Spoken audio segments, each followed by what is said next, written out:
I have a little different approach to this Obama, insisting on mandatory voting. But let's first hear what he said, shall we? Cut 11, go. In Australia and some other countries, there's mandatory voting. It would be transformative if everybody voted. That would counteract money more than anything. If everybody voted, then it would completely change the political map in this country.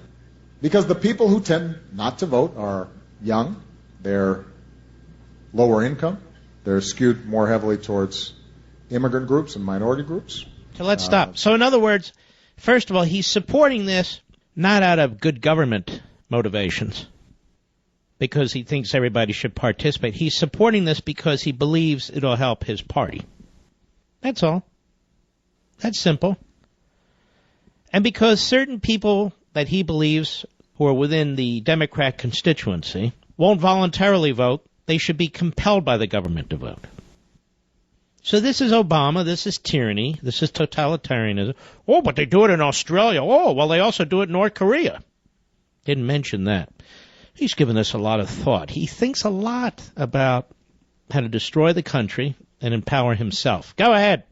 And, there are often the folks who they're scratching and climbing to get into the middle class, and they're working hard. And there's a reason why some folks... Here's a guy that just bought an $8.7 million home.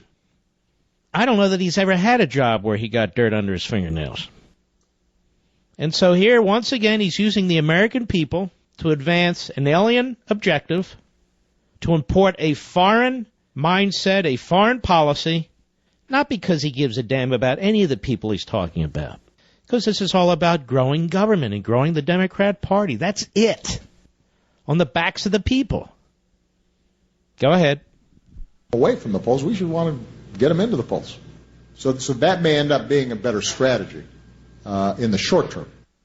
And all day long, hosts from morning shows all the way into the evening have rightly pointed out, well, I guess now you're for voter identification, because in order to compel people to vote, and you need to know who's voting, then you must require identification. I think that's interesting. It's a good debating point, but I think there's more to it than this.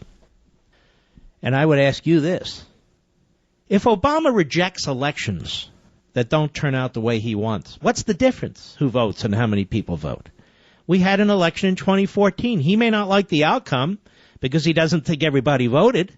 Well, everybody didn't vote in either of his elections either. And everybody didn't vote when he was elected to the Senate. And everybody didn't vote when he was elected to the state Senate. So in that sense, he's a minority elected official. I don't mean because of his race. I'm talking about the election results.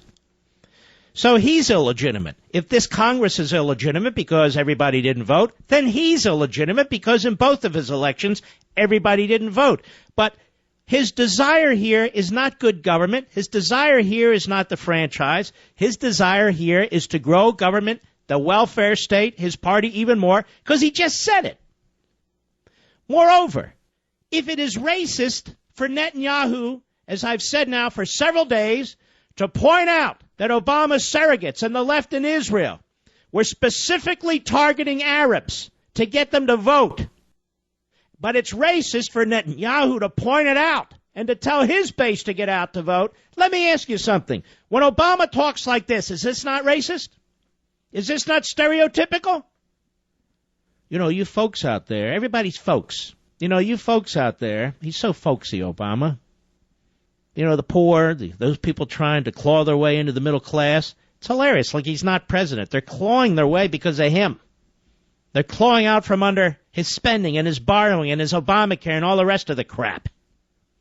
But there he is. He's saying if more people vote, we'll win. Because we can rely on people of color. I'm looking at my skin now, Mr. Producer. I must say I'm not an albino. Aren't we people of color too? I look at my olive skin. I think I'm a person of color, but neither here nor there. What I'm saying is Obama is, in this, pushing a racist agenda. But even more, why does it matter? Obama's ruling with a pen, right? A pen and a phone. He doesn't care about election results unless his side wins. So I wanted to point that out because everybody else will be chasing non-issues. This isn't about elections or anything else. The government, the federal government, is out of control. It's not about voting or not voting. It goes on and on and on through the unelected branches. The president, through his massive bureaucracy, now controls legislating. And this president seeks to control adjudicating on top of everything else. Election or no election. Tyrants don't care about elections unless they win. Right, Mr. Obama? I thought I'd point that out.